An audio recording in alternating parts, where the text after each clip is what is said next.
Hello दोस्तों, नमस्कार। आइए जानते हैं निबंध के बारे में। निबंध का अर्थ क्या होता है?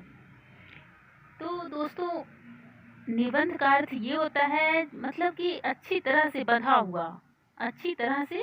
हुआ। संक्षेप में निबंध उस गद्य रचना को कहते हैं जिसमें लेखक किसी विषय पर अपने विचारों को सीमित, सजीव और स्वच्छंद और सुव्यवस्थित रूप से व्यक्त करता है। आलोचकों ने निबंध को गद्य की कसौटी कहा है। निबंध में लेखक किसी भी विषय की पूर्ण विवेचन, विश्लेषण, परीक्षण, व्याख्या एवं मूल्यांकन करता है। वह विषय का निर्वाह अपनी इच्छा अनुसार करता है, जिसमें वह स्वतंत्र रहता है। निबंध आत्मपरक होता है तथा इसमें आत्मीयता और भावमयता के साथ साथ विचारों की तर्कपूर्ण अभिव्यक्ति होती है। आधुनिक हिंदी निबंध संस्कृत के निबंध से पूर्णतया भिन्न है तथा अंग्रेजी के एस्से के अधिक निकट है। यद्यपि प्राचीन संस्कृति और प्राकृतिक साहित्य में निबंध तथा प्रबंधन शब्दों का प्रयोग चिरकाल से ही मिलता है, पर जिन अर्थों में आजकल इन शब्दों का प्रयोग हो रहा है उस अर्थ में पहले उसका प्रचलन कभी न था। इसलिए निबंध लेखन की परंपरा का आरंभ भारतेंदु हरिश्चंद्र से ही मानना चाहिए। अतः कहा जा सकता है कि भारतेंदु युग में निबंध का आविर्भाव हुआ, द्विवेदी युग में इसका परिमार्जन हुआ और आधुनिक युग में इसमें प्रौढ़ता आ गई। विषय और शैली की दृष्टि से इसके 4 भेद हैं। पहला विचारात्मक निबंध, दूसरा भावात्मक निबंध, तीसरा वर्णनात्मक निबंध और चौथा होता है विवरणात्मक निबंध। भारतेंदु युग के निबंधकारों में भारतेंदु हरिश्चंद्र, बालकृष्ण भट्ट, बद्री नारायण चौधरी, प्रेमधन जी, लाला श्रीनिवास दास जी, केशवराम भट्ट, अंबिका दत्त व्यास, प्रताप नारायण मिश्र, राधा चरण गोस्वामी, बाबू बाल मुकुंद गुप्त आदि की गणना प्रमुख रूप से की जाती है। द्विवेदी युग। द्विवेदी युग में इस युग के उल्लेखनीय निबंधकारों के नाम इस प्रकार हैं: आचार्य महावीर प्रसाद द्विवेदी, बाल मुकुंद गुप्त, माधव प्रसाद मिश्र, सरदार पूर्ण सिंह मिश्र, मिश्र बंधु और गोपाल राम गहमरी और चंद्रधर शर्मा गुलेरी, और हैं श्याम सुंदर दास, और हैं श्यामदास गौड़, गौरीशंकर, हीराचंद्र ओझा जी, अयोध्या सिंह जी, हरिऔध रामचंद्र शुक्ला जी, डॉक्टर पीताम्बर दत्त बड़थवाल, पदम सिंह शर्मा आदि बाबू बाल मुकुंद गुप्त भारतेंदु युग और द्विवेदी युग के मध्य की कड़ी थे। अब दोस्तों आइए जानते हैं कि कहानी किसे कहते हैं। कहानी वह साहित्यिक गद्य विधा है जिसमें जीवन के किसी एक पक्ष का कल्पना मिश्रित मार्मिक एक रोचक चित्रण होता है।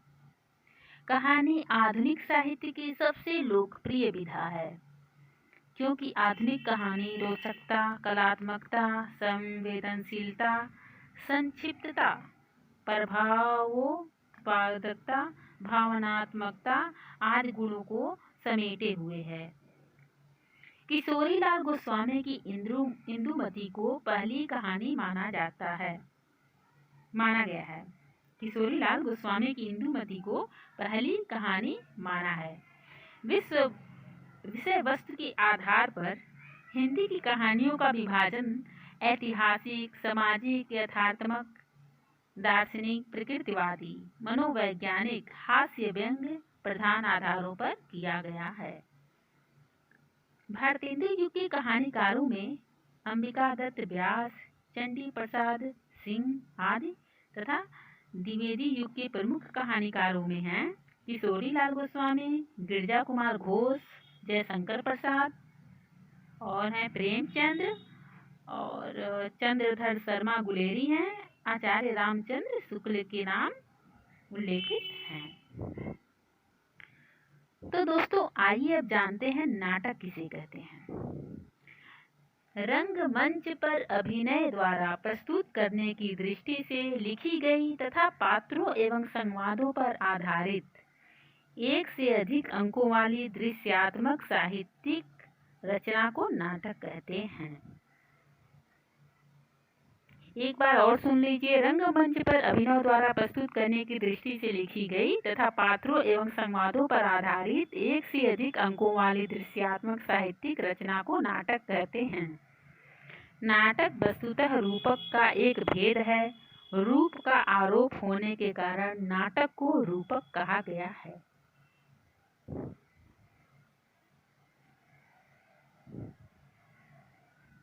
आज नाटक शब्द अंग्रेजी के ड्रामा या प्ले का पर्यायवाची बन गया है।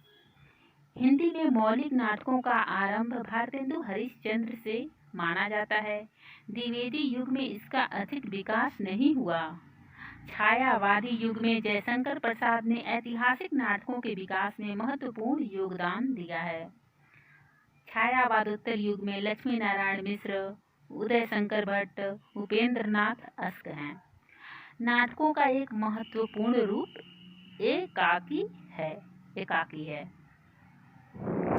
दोस्तों आइए अब जानते हैं आलोचना के बारे में कि आलोचना किसे कहते हैं।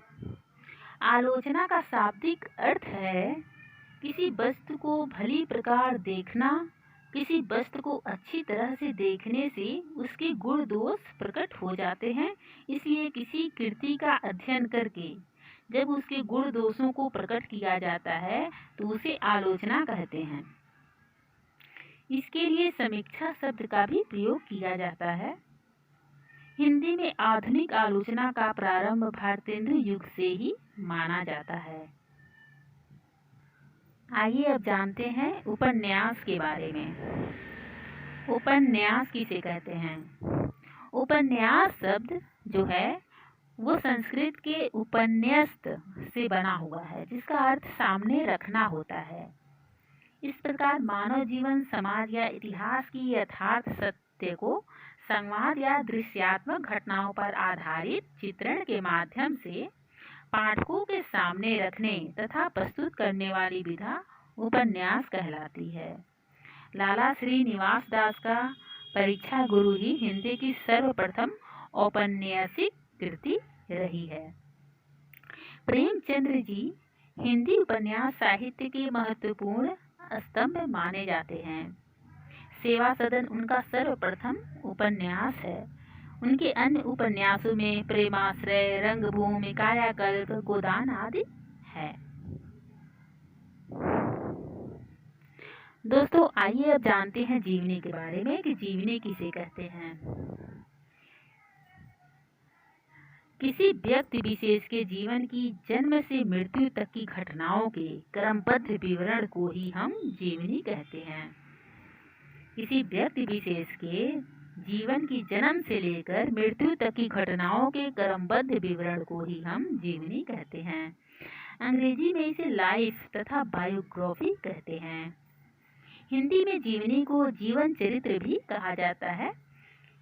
हिंदी साहित्य में भक्तमाल, 84 वैष्णव की वार्ता तथा 252 वैष्णवन की वार्ता को जीवनी के क्षेत्र में प्रयास मात्र कहा जा सकता है। दोस्तों आइए अब जानते हैं आत्मकथा किसे कहते हैं। आत्मकथा गद्य साहित्य में लेखक अपने जीवन के अस्मरणीय घटनाओं का क्रमबद्ध वर्णन रूप विश्लेषण करता है। उस गद्य साहित्य को ही हम आत्मकथा कहते हैं। जीवन की आत्मकथा और परकथा दो भेद किए जा सकते हैं। आत्मकथा और परकथा के दो भेद किए जा सकते हैं। हिंदी में सर्वप्रथम भक्ति काल में बनारसी दास जैन अर्धकथा लिखी। इस आत्मकथा में अकबर के समय का यथार्थ चित्रण हुआ है। सन 1960 ईस्वी में स्वामी दयानंद सरस्वती ने अपनी अधूरी आत्मकथा लिखी। आत्मकथा का जन्म और विकास भी गद्य की अन्य विधाओं की तरह भारतेंदु युग से होता है। नमस्कार दोस्तों, अब मैं रेखाचित्र, संस्मरण और रिपोर्टाज यात्रा सहित गद्य काव्य को अगले वीडियो में बताऊंगी। ठीक है, प्लीज़ मेरे वीडियो को लाइक और सब्सक्राइब कर दीजिएगा। धन्यवाद।